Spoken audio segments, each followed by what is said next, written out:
उपासना की 12 खड़ी और उच्च स्तरीय साधना। अक्टूबर 1965 में नसीराबाद अजमेर से एक पत्र आया। इस पत्र को अखंड ज्योति गायत्री तपोभूमि के सभी कार्यकर्ताओं ने मांग मांग कर पढ़ा। सहज जिज्ञासा होती है कि ऐसा उस पत्र में क्या लिखा था जिसने हर किसी को प्रभावित किया। यह पत्र मित्रों एक मुसलमान युवक मोहम्मद आलम खान ने लिखा था। वो लिखते हैं, परम पूज्य गुरुदेव, मैं लंबे समय से अखंड ज्योति का सदस्य हूँ। अक्टूबर 1961 अखंड ज्योति में पंचकोशीय साधना में प्रथम वर्ष की साधना का विवरण छपा था। उसे पढ़कर मेरे मन में यह अभ्यास करने की उमंग जागृत हुई। उस साधना से मुझे अनेक प्रकार के अनुभव हुए। फिर अक्टूबर 1962 में दिए गए विधान का अभ्यास करने से प्राप्त अनुभव इस प्रकार हैं। तीसरे और चौथे वर्ष की साधना भी उसी श्रद्धावश संपन्न करने के उपरांत मुझे न केवल पूर्वाभास, स्फूर्ति, रोमांच जैसे अनुभव होते हैं, अपितु भूमध्य भाग में विलक्षण प्रकार की कभी खुजली, कभी ज्योति स्फुलिंग से फूटते जान पड़ते हैं। बहुत उत्साह के साथ जब अक्टूबर 1965 अंक खोला और 5वें वर्ष का सादा विवरण नहीं मिला तो मन मायूस हो गया। कृपया अगला साधना अभ्यास बताकर अनुग्रहित करें।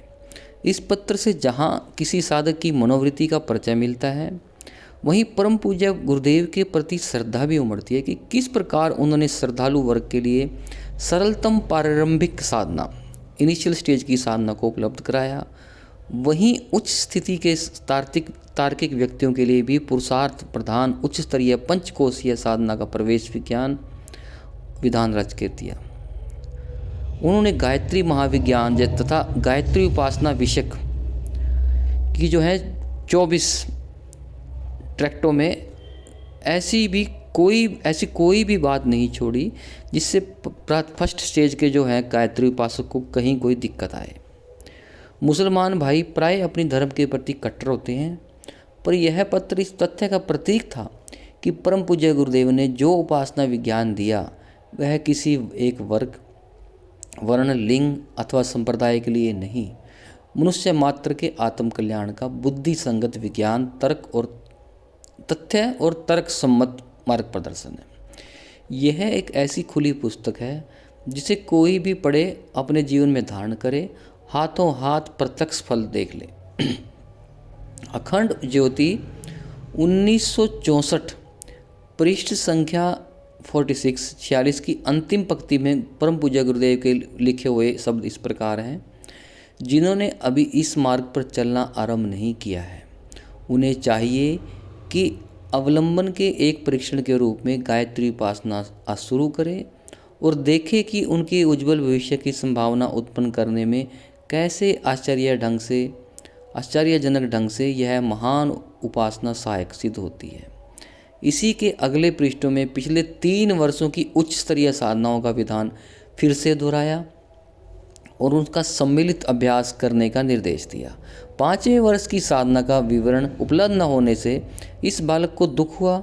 परम पूज्य गुरुदेव का कहना था कि उसके आगे की साधना का अभ्यास समीप रहकर ही कराया जा सकता है। यहाँ तक का जो विधान कैसा भी कोई भी व्यक्ति किसी भी अवस्था में निरापद कर सकते हैं, पर अगले विधान में योग्य मार्गदर्शक के अभाव में हानि हो सकती है। अगर योग्य मार्गदर्शक ना हुआ तो उसमें हानि हो सकती है। परम पूज्य गुरुदेव का यह भी कथन था कि यदि कोई 3 वर्षों की साधना परिपक्व कर लेता है तो इसका अर्थ यह हुआ कि वह भूमध्य स्थित आज्ञा चक्र में स्थिर हो जाता है। तब यदि कोई साहसी और मनोबल संपन्न व्यक्ति है तो आगे का मार्ग अपने आप भी तलाश कर सकता है, बशर्ते कि वह खूंखार शेर जैसे जानवरों से भरे हुए जंगल में एकाकी चल सकने वाला साहसी। दुर्गा शक्ति को शेर की सवारी पर दिखाया जाता है कि वहाँ उसकी सवारी करिए, अर्थात जिसमें शेर के समीप तक पहुँचने का साहस हो वही आगे की साधना एक आगे कर सकता है। अतएव आगे का विधान उन्होंने न लिखा न किसी को बताया। आगे का विधान ना तो उन्होंने किसी को ना लिखा और ना ही किसी को बताया। जिन्हें बताया होगा वे कभी प्रकट नहीं होंगे। जिन्होंने सुनसान के सहचर पुस्तक अथवा अखंड ज्योति के अंकों में आचार्य जी की डायरी के पृष्ठ एक योगी की आत्मकथा अथवा सुनसान के सहचर लेखों की सीरीज ध्यानपूर्वक पढ़ी होगी, उन्होंने जाना होगा कि परम पूज्य गुरुदेव की अंतिम साधना थी जिसमें कुंडली शक्ति और सहस्त्रार का विचार सत्ता और पदार्थ विद्या का सहज सम्मिलन हो जाता है। इसे ही प्रखर प्रज्ञा, सिद्धि, बोध आदि कहा जाता है। इतिहास में ऐसे 10 व्यक्ति हैं, चाहे ये मान लें कि 9 पहले हो चुके हैं पूर्ण, और ये पूर्ण अवतार अर्थात 10वें निष्कलंक अवतार ही हुए हैं। अवतारों की श्रेणी में आने वाले शेष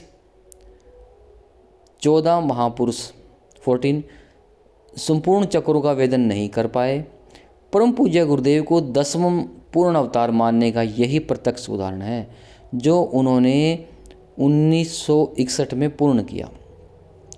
उसके बाद उन्हें उपासना की आवश्यकता नहीं हुई। फिर उनके लिए अपनी पूर्णता का वितरण ही एकमात्र उत्तरदायी रह गया। उन्होंने जीवन की अंतिम सांस तक पूरा किया।